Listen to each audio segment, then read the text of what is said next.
Good evening, folks. Scott with S&C Livestock.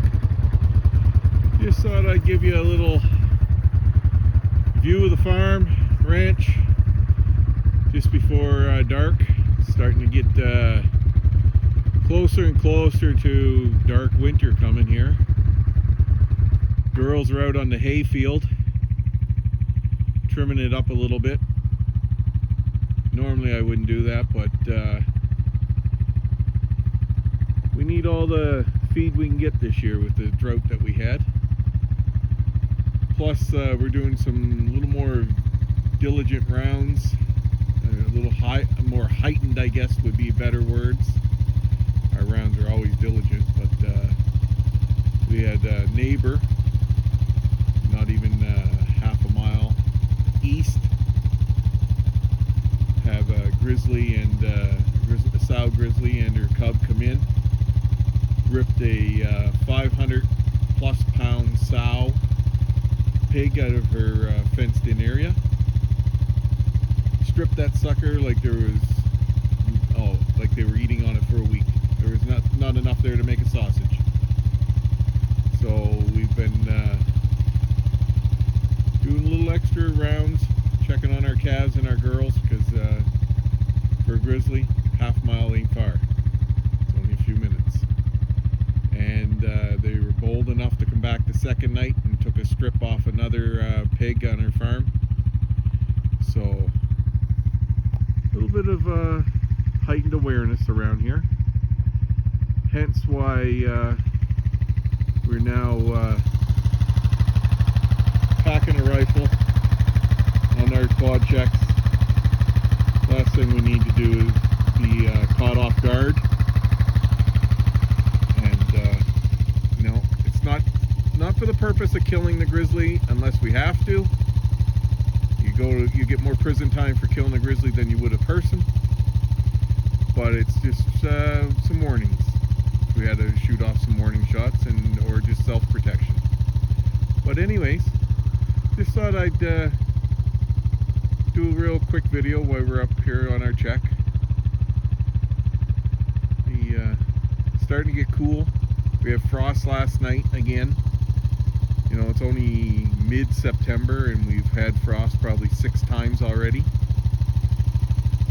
That hill up there that was the greener pastures, as much as I was leery of it, the girls did and are making good use of it. I have put out a little bit of hay that was a couple years old, the bales that I had left up in the upper field for them for early spring, and brought it down and just dumped a couple of them over here, and that's where a few of them are over in the back there. But they still got good forage. I got another field that's just down the road, just north of this one, on the other side of the I'll just pan across here, just the other side of this tree line, that has now that we've gotten some rain, got some growth back on it. So that's pretty good.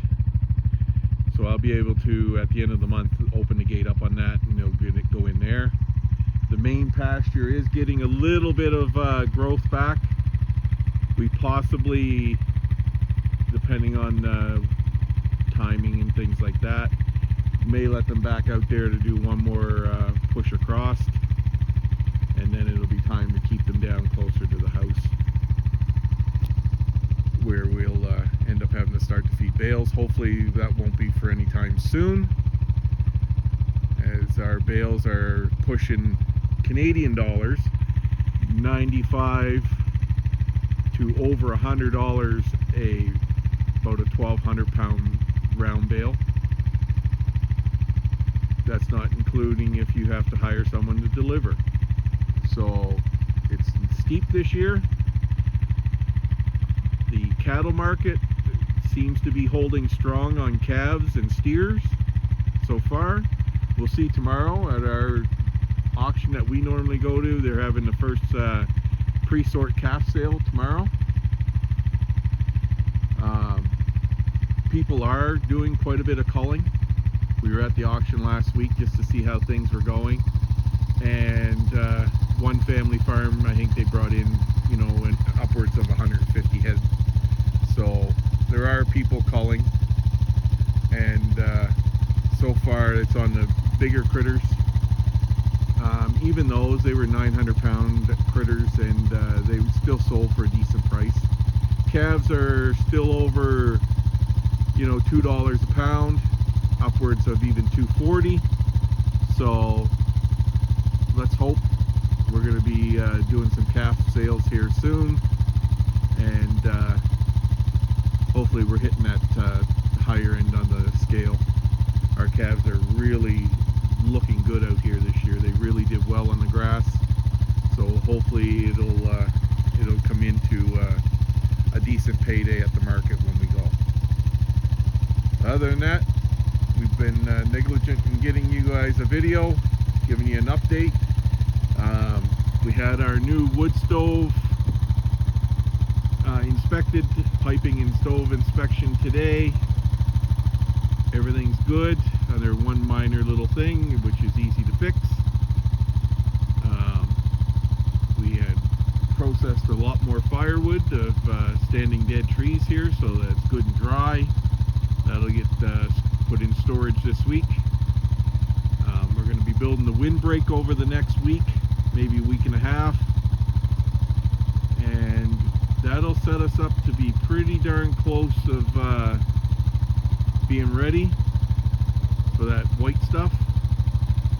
We did purchase our straw from a local neighbor, which will be delivered to us through our bale delivery guy once he gets some free time freed up for us. We ended up buying winter, what was it calling? Winter rye for straw for bedding this year. So, and it was $35 Canadian a round bale. So anyways, we've been getting our fair share of rain now, making up for what we didn't get in the summer. A little too late, but anyways, that'll do us.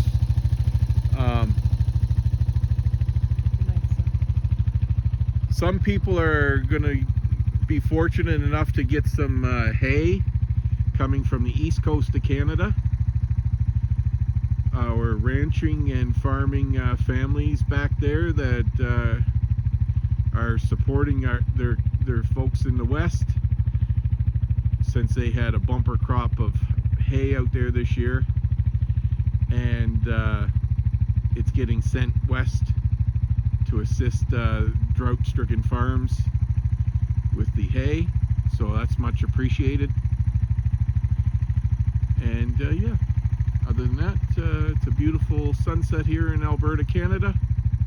Hope everyone's doing good, and we'll talk to you when we get something else to film.